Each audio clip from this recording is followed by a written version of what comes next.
પ્રકાશનો તહેવાર માં લક્ષ્મીની આરાધના વગર અધૂરો છે। રાજકોટના ધોરાજીમાં આવેલા મહાલક્ષ્મી મંદિરનો નવરાત્રી અને દિવાળી પર્વમાં ખાસ ઉત્સવ મનાવાય છે। તહેવારમાં અહીં ચૂંદડી, કંકુની પડીકી અને પ્રસાદી નિઃશુલ્ક અપાય છે। કહેવાય છે કે અહીં બિરાજમાન લક્ષ્મીજી અને સાથે બિરાજમાન ભદ્રકાળીજી અને અંબાજી માતા ભક્તોની દરેક મનોકામના પૂર્ણ કરે છે। દિવાળીના તહેવારમાં અહીં વેપારીઓ ચોપડા પૂજન કરે છે તો નવા વર્ષીય મંદિરે અન્નકૂટ પણ ધરાવાય છે। 400 વર્ષ જૂના મંદિરની સ્થાપનાની પણ અનોખી કહાની છે। રજવાડાના સમયમાં એક મુસ્લિમ વ્યક્તિએ રાત્રિના સપનામાં હાથમાં કમળ લઈને એક માતાજી દેખાયા અને ત્યારબાદ તેમણે તેમના મૌલવીઓને વાત કરી। બાદમાં હિન્દુ વિદ્વાનોને મળતા સ્વપ્નમાં આવતા દેવી મહાલક્ષ્મી છે તેવું નક્કી થયું અને ત્યારબાદ તે જગ્યાએ મહાલક્ષ્મીજી મંદિરની સ્થાપના કરવામાં આવી। આ મંદિરમાં દિવાળીના તહેવાર પર વિશેષ પૂજા અને ઉત્સવનું આયોજન કરવામાં આવે છે, જેને લઈ દર દિવાળીએ લાખો શ્રદ્ધાળુઓ આ મંદિરે દર્શનાર્થે આવે છે અને પોતાની મનોકામનાઓ પૂર્ણ કરે છે। આ મહાલક્ષ્મી મંદિર 400 વર્ષ જૂનું છે અને શાસ્ત્રો કહે છે કે જે મંદિર 100 વર્ષથી વધારે જૂનું હોય અને શાસ્ત્રો અનુસાર એના પૂજા વિધાન થતા હોય એ મંદિરની અંદર દેવી દેવતાઓ અંશાત્મક રૂપે વાસ કરે છે। તો આ મંદિરની અંદર માતાજીની ત્રિગુણાત્મિક શક્તિ બિરાજમાન છે, અંબાજીમાં, મહાલક્ષ્મીમાં અને મહાકાળીમાં।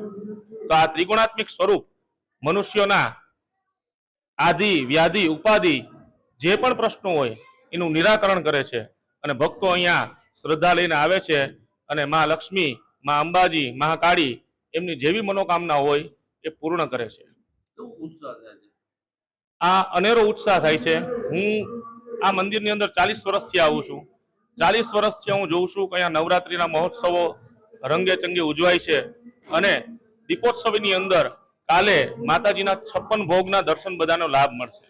તો આ વર્ષોથી આવતી આ પરંપરા છે, જેને જોઈ માતાજીના દર્શન કરી અમને અનેરો આનંદ થાય છે, શ્રદ્ધા અને ભક્તિ ઉભરાય છે। આ મંદિર છે એક ધોરાજીની અંદર અને બીજું છે પાટણની અંદર, કે જ્યાં માતાજી મહાલક્ષ્મીમાં આ સ્વરૂપે બિરાજમાન હોય। અને આ મંદિરની ખાસિયત એ છે કે આ મંદિરના ગુંબજની અંદર મા દુર્ગાના નવે 9 સ્વરૂપો બિરાજમાન કર્યા છે।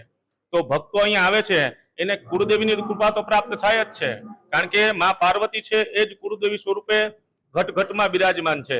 તો મા પાર્વતીના પણ અહીંયા કૃપા પ્રસાદ અને આશીર્વાદ મળે છે અને મહાલક્ષ્મીની પણ કૃપા મળે છે। તો આ મંદિર એવું છે કે જ્યાં માતાજીના અને પ્રકૃતિના બંને સ્વરૂપ, જે રૌદ્ર સ્વરૂપ છે અને સૌમ્ય સ્વરૂપ છે, એ બંનેના દર્શન થાય છે અને ભક્તોની સુખ સંપત્તિ, આદિ વ્યાધિ ઉપાધિ, એના કોઈ પણ પ્રશ્નો હોય, એની કોઈ પણ મનોકામના હોય એ મહાલક્ષ્મીમાં પૂર્ણ કરે છે। નવરાત્રીના 9 દિવસ ઉપરાંત ધનતેરસ થી માંડી અને ભાઈબીજ સુધી રોજ અહીંયા મહોત્સવ ઉજવવામાં આવે છે અને દર્શનાર્થીઓને મંદિર તરફથી કંકુ ચૂંદડીની ભેટ આપવામાં આવે છે પ્રસાદી રૂપે। અહીંયા ઉત્સવ બહુ સરસ રીતે ઉજવાય છે। ધનતેરસ થી લઈ અને ભાઈબીજ સુધી બહુ સરસ ઉત્સવ હોય છે અને અહીંયા ભેટ સ્વરૂપે કંકુ અને ચૂંદડી આપે છે।